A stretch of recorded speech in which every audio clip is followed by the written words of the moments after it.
भाइयों और बहनों, राष्ट्रपति जी ने आपातकाल की घोषणा की है। इससे आतंकित होने का कोई कारण नहीं है। जब प्रधानमंत्री इंदिरा गांधी ने ये शब्द ऑल इंडिया रेडियो पर कहे, किसी को यकीन नहीं था कि इसके बाद क्या होने वाला था। इसके बाद शुरू होने वाला था इतिहास का वो काला अध्याय जिसमें प्रेस की सेंसरशिप की गई। मतलब खबर छापने से पहले अखबारों को सरकार की परमिशन लेनी पड़ती थी, ज़बरदस्ती नसबंदी भी करवाई गई और भी बहुत सारे अधिकारों को एक आम इंसान से छीन लिया गया था। इमरजेंसी का जब दौर शुरू हुआ था, किसी को नहीं पता था कि वो देश में 21 महीने तक चलेगा। 25 जून 1975 से 21 मार्च 1977 तक चला ये वो दौर था इमरजेंसी का, जिसको याद करके लोग आज भी कांप जाते हैं। तत्कालीन राष्ट्रपति फखरुद्दीन अली अहमद ने पूर्व प्रधानमंत्री इंदिरा गांधी के नेतृत्व वाली सरकार की सिफारिश पर भारतीय संविधान के अनुच्छेद 352 के अधीन देश में इमरजेंसी की घोषणा की थी। 25 जून और 26 जून की दरमियानी रात में तत्कालीन राष्ट्रपति फखरुद्दीन अली अहमद के हस्ताक्षर करने के साथ ही देश में आपातकाल लागू हो गया था। जैसे ही इंदिरा गांधी ने इमरजेंसी का ऐलान किया, उस ऐलान के साथ ही नागरिकों के मौलिक अधिकार निलंबित कर दिए गए थे। अभिव्यक्ति का अधिकार ही नहीं, लोगों के पास एक तरह से जीवन का अधिकार भी नहीं रह गया था। 25 जून की रात से ही देश में विपक्ष के नेताओं की गिरफ्तारी का दौर शुरू हो गया था।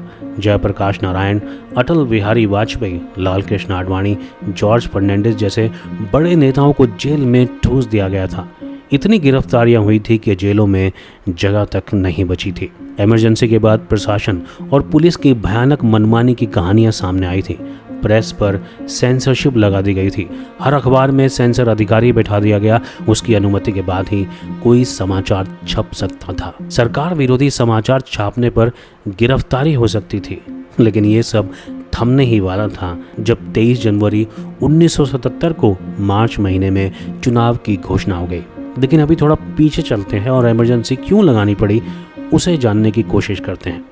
1971 के चुनाव में इंदिरा गांधी बड़े मार्जिन से जीती थी।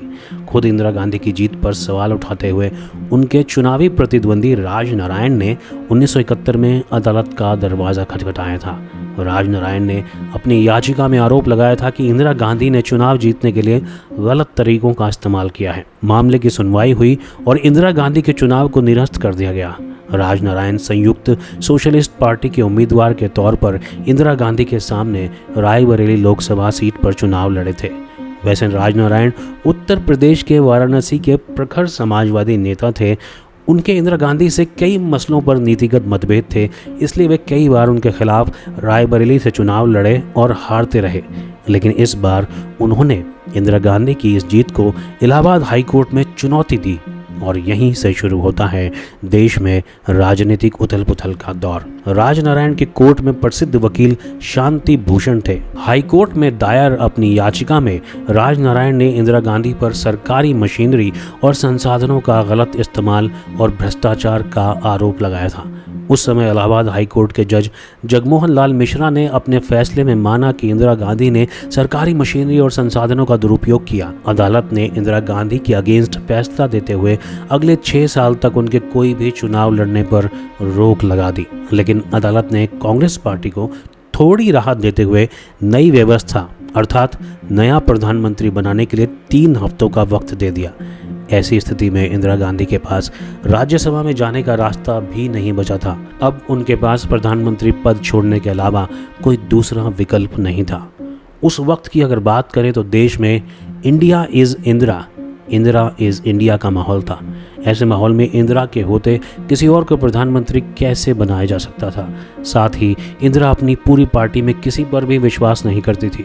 कुछ मीडिया रिपोर्ट्स के मुताबिक उस समय कांग्रेस के तत्कालीन अध्यक्ष D.K. बरुआ ने इंदिरा गांधी को सुझाव दिया कि अंतिम फैसला आने तक वे कांग्रेस के अध्यक्ष बन जाएं और उन्हें प्रधानमंत्री का पद सौंप दें। पत्रकार इंदर मल्होत्रा के अनुसार जब प्रधानमंत्री आवास पर यह चर्चा चल रही थी, उसी समय वहां संजय गांधी आ गए।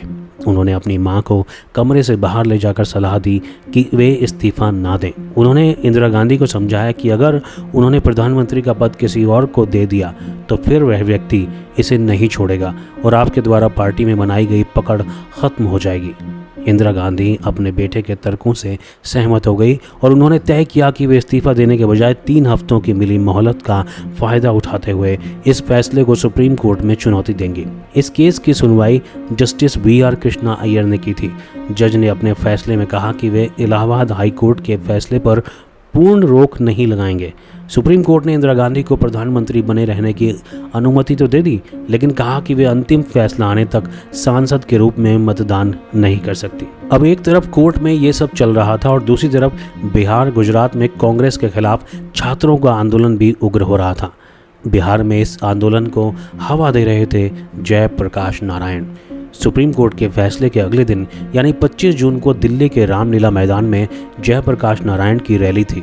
जयप्रकाश ने इंदिरा गांधी के ऊपर देश में लोकतंत्र का गला घोटने का आरोप लगाया और रामधारी सिंह दिनकर की एक कविता के अंश सिंहासन खाली करो कि जनता आती है का नारा बुलंद किया था। जयप्रकाश ने विद्यार्थियों, सैनिकों और पुलिस वालों से अपील की कि वे लोग इस दमनकारी निरंकुश सरकार के आदेशों को ना माने, क्योंकि कोर्ट ने इंदिरा को प्रधानमंत्री पद से हटने को बोल दिया है। बस इसी रैली के आधार पर इंदिरा गांधी ने इमरजेंसी लगाने का फैसला किया था। इंदिरा के खिलाफ पूरे देश में जन आक्रोश बढ़ रहा था। इसमें छात्र और संपूर्ण विपक्ष एकजुट हो गए थे। इसके अलावा कोर्ट के आदेश ने इंदिरा की हालत को पंगु बना दिया था, क्योंकि अब इंदिरा गांधी संसद में वोट नहीं डाल सकती थी और उनको पार्टी के किसी नेता पर भरोसा भी नहीं था। इतना ही नहीं, इंदिरा गांधी को ये भी लगा कि जयप्रकाश नारायण के आह्वान पर सेना तख्ता पलट कर सकती है।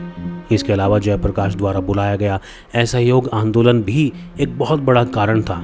इसी आधार पर इंदिरा ने 26 जून 1975 की सुबह राष्ट्र के नाम अपने संदेश में कहा कि जिस तरह का माहौल सेना, पुलिस और अधिकारियों को भड़काना देश में एक व्यक्ति अर्थात जयप्रकाश नारायण के द्वारा बनाया जा रहा है, उसमें यह ज़रूरी हो गया है कि देश में आपातकाल लगाया जाए ताकि देश की एकता और अखंडता की रक्षा की जा सके। और देश में पहली नेशनल इमरजेंसी 25 जून 1975 में लागू की गई, जो कि 21 महीने यानी 21 मार्च 1977 तक चली थी।